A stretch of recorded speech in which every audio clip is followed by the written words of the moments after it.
এবং ইরানের স্পিকার আজকে ওনাকে চমৎকার একটা থাপ্পড় দিয়েছে। এবং আমেরিকার জনগণই ট্রাম্পকে ক্ষমতা থেকে টেনে নামাবে, যে এই পাগলা ক্ষমতায় থাকলে আমাদের সবার 12টা বাজবে। ডোনাল্ড ট্রাম্প আজকে বলছেন ইরানের পরবর্তী নেতা কে হবে ওনার সাথে আলাপ করতে হবে। কি মধ্যপ্রাচ্য বিষয় নিয়ে আপনার শেষ কথা যদি থাকে, এরপর আমি অন্য বিষয় নিয়ে পরবর্তী আলোচকদের কাছে যাচ্ছি। জি, জি, আমি ধন্যবাদ। আমি তিনটা গুরুত্বপূর্ণ আহ, জিনিস শেয়ার করব। তার আগে আমি আমার এই লাইভ থেকে আহ, কর্নেল বা ব্রিগেডিয়ার হাসিনুর রহমান স্যারের প্রতি আমার ব্যক্তিগত ভালোবাসা এবং শুভেচ্ছা জানাতে চাই।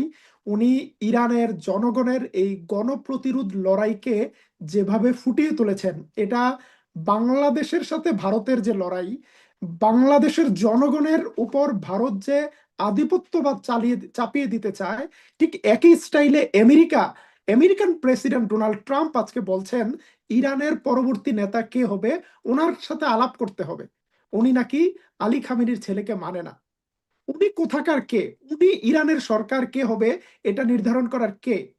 এবং ইরানের স্পিকার আজকে ওনাকে চমৎকার একটা জবাব দিয়েছে, জবাব না, একটা থাপ্পড় দিয়েছে।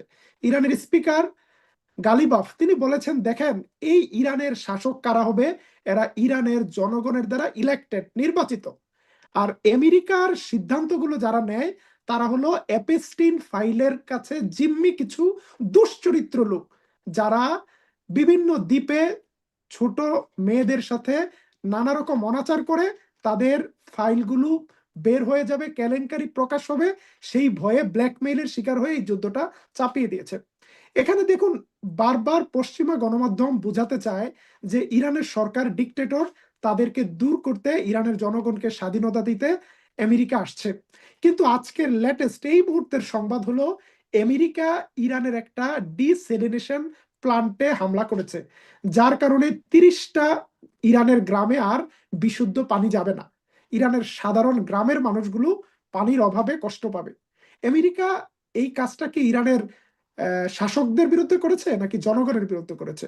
আমেরিকার এখানের জনগণের মুক্তি স্বাধীনতা নিয়ে কোনো মাথা ব্যথা নাই। মাথা ব্যথা হলো ইরানের তেল নিয়ে, যেটা ভেনেজুয়েলার তেল নিয়েছে। এখন আমি দুটা ভবিষ্যৎবাণী করছি। একটা ভবিষ্যৎবাণী হলো আফগানিস্তানে হামলা করাটা যেন যেমন সোভিয়েত ইউনিয়নের পতন ডেকে এনেছে। সোভিয়েত ইউনিয়ন কল্পনা করতে পারেনি এরকম একটা গরিব দেশে একটা সামরিক অভিযান থেকে তার অর্থনীতি কলাপস করবে। আজকে আমেরিকার পতনটা ইরানে হামলা থেকে শুরু হয়েছে। আজকে ইরান তার এয়ারক্রাফট ক্যারিয়ার কয়টা, ফাইটার জেট কয়টা, তার নেভি কতটুকু শক্তিশালী, ডাজন্ট ম্যাটার। ইরান তার স্ট্র্যাটেজিক লোকেশন, ইরানের ন্যাচারাল রিসোর্স, এটা তার অ্যাসেট। ইরান বন্ধ করে দিয়েছে হরমুজ প্রণালী। সারা বিশ্বের বাজারে তেল কিন্তু এখন $90 কাছে, এবং এটা 2 মাস চললে এটা $150 চলে যাবে পার ব্যারেল তেল।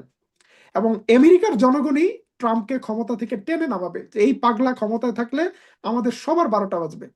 আমেরিকার রাষ্ট্র কাগজের ডলার ছাপিয়ে কোনো রকমে চলছে। আমেরিকার পতন অনেক আগে শুরু হয়েছে, এই পতনটাকে ত্বরান্বিত করবে ইরানের এই হামলা।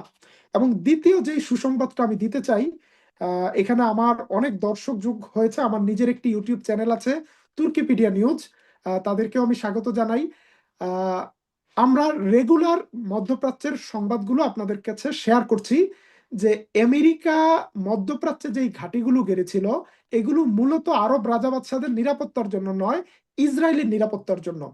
এখন তুরস্ক কিন্তু কদম কদম আগাচ্ছে ফিলিস্তিনের মুক্তির জন্য। তুরস্ক সিরিয়া পর্যন্ত চলে গিয়েছে। তুরস্ক লেবাননে তার সেনাবাহিনী মোতায়েন করেছে, জর্ডানে তার ঘাঁটি বানানোর কথা বলছে। অর্থাৎ ফিলিস্তিনকে মুক্ত করার একটা স্বপ্ন নিয়ে তুরস্ক আগাচ্ছে। তুরস্কের একজন বিখ্যাত আলেম বলেছেন যে 2027 সালের মধ্যে তুরস্ক বাইতুল মুকাদ্দাসে থাকবে, এরকম একটা স্ট্র্যাটেজিক প্ল্যান করে তুরস্ক আফ্রিকা মহাদেশে সামরিক ঘাঁটি করছে বিভিন্ন স্ট্র্যাটেজিক লোকেশনে। এখন তুরস্কের জন্য একটা বড় চ্যালেঞ্জ ছিল আমেরিকার ঘাঁটিগুলো। ইরান যখন আমেরিকার ঘাঁটিগুলো ধ্বংস করে দিচ্ছে, এটা তুরস্ক নিজে করতে গেলে তার অনেক কষ্ট হতো, অনেক রিস্ক নিতে হতো। এটা সুবিধা হয়েছে। আজকে যদি যুদ্ধটা বন্ধ হয়, দেখা যাবে মধ্যপ্রাচ্য আর আগের মধ্যপ্রাচ্য নেই। আমেরিকার এখানে অস্তিত্ব বিলীনের পথে, আমেরিকার আগের সেই প্রভাব থাকবে না। আমেরিকার পক্ষে এই 27টা ঘাঁটিতে আবারও রাডার বসানো, আবারও এয়ার ডিফেন্স বসানো, এটা 2 দিনের কাজ না, এটা লং টাইম সময় নেবে। এবং এই যুদ্ধ যদি আর কিছুদিন চলে, আমেরিকার স্টক কিন্তু ফুরিয়ে আসছে। আমেরিকা ইতিমধ্যে তার বিভিন্ন কোম্পানিগুলোকে বলেছে 4 গুণ বাড়াতে তার অস্ত্রের মজুদ। ইতিমধ্যে ইউক্রেন যুদ্ধ করে, গাজা যুদ্ধ করে, আমেরিকার ভান্ডার খালি। সুতরাং আমেরিকা ফাইন্যান্সিয়ালি কলাপস করার দিকে যাচ্ছে, মিলিটারিলি আমেরিকা উইক পজিশনে যাচ্ছে। এবং ইউরোপে যদি বড় ধরনের কোনো পরিবর্তন হয়, হঠাৎ করে দেখা যাবে যে তুর্কি এখানে আবার একটা নিউ অটোমান স্পিরিটে এগিয়ে এসেছে, এবং ফিলিস্তিনের মুক্তিকামী মানুষের একটা মুক্তি ত্বরান্বিত হচ্ছে ইরান আমেরিকা যুদ্ধের মধ্য দিয়ে। এবং আমার শেষ কথা, এই যুদ্ধে ইরান কতদিন টিকে থাকবে সেটা প্রশ্ন নয়, প্রশ্ন হলো আমেরিকা কতদিন টিকে থাকবে। 10,000 কিলোমিটার দূর থেকে এসে আমেরিকা বেশি দিন বাহাদুরি করতে পারবে না। আমেরিকার পতন, আমেরিকার গোরস্থান হয়তো ইরানেই রচিত হতে যাচ্ছে। জি, ধন্যবাদ। আপনাকে অনেক ধন্যবাদ। আপনাকে অনেক ধন্যবাদ। আমি আপনি আপনি লিভ নিতে পারেন, নো প্রবলেম। আমি অন্য বিষয়টাতে এখন একটু যেতে চাই। জনাব হাসিনুর রহমান, আমরা দেখেছি বাংলাদেশের যে রাজনীতি নিয়ে একটু যদি আপনার কাছে চাই, সেটি হলো যে আগের পর্ব থেকে যদি কিছু বলবার থাকে তো বলবেন, তবে গত 2-3 দিন যাবত কয়েকটি বিষয় নিয়ে বেশ ভালোই আলোচনা সমালোচনা হচ্ছে, তীব্র মানে একটা বিষয় হয়ে দাঁড়িয়েছে, রাজনৈতিক টপিক হয়ে দাঁড়িয়েছে। একটা হলো রেজওয়ানা হাসান, যিনি সাবেক উপদেষ্টা, তিনি তো বললেন যে আমরা কাউকে কাউকে ক্ষমতায় অথবা প্রধান পার্টি হতে দেইনি, হ্যাঁ, বাংলাদেশের রাজনৈতিক ফ্যাক্ট হতে দেইনি। কাদেরকে তিনি বলেছেন এ নিয়েই মূল বিতর্ক। জামাত ইসলাম বলছে তাদেরকে মিন করেছে। আদতে তিনি কোনো না কোনো পক্ষকে, হোক জামাত ইসলাম অথবা হোক কোনো উগ্রবাদী গোষ্ঠী অথবা কোনো না তার অপছন্দের, আমাদের সবার অপছন্দের কাউকে কি তিনি উপদেষ্টা হিসেবে ক্ষমতা থাকা অবস্থায় আসলে কাউকে, কোনো পক্ষকে তিনি পারেন কিনা যে মেইন স্ট্রিম হতে দেয়া বা না দেয়া?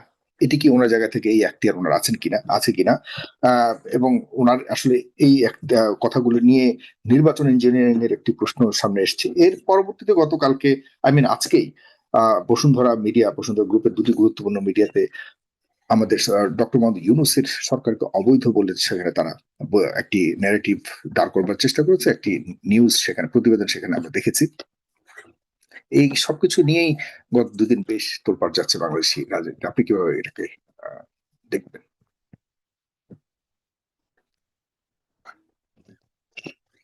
একটু আনমিউট করতে হবে প্লিজ।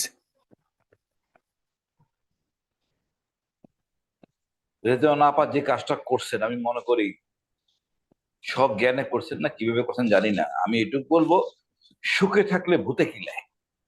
ওনার চুপ থাকলে কি অসুবিধা ছিল? ওনার ইঞ্জিনিয়ারিং করেই থাকেন। এটা হচ্ছে কি, ওনার মানে যতটা প্রত্যাশা ছিল এই কাজটা করলাম, হয়তোবা আমি তো কিছু পাইলাম না, ডক্টর খলিল পেয়ে গেল, আমারও তো কিছু দিল না। এই যে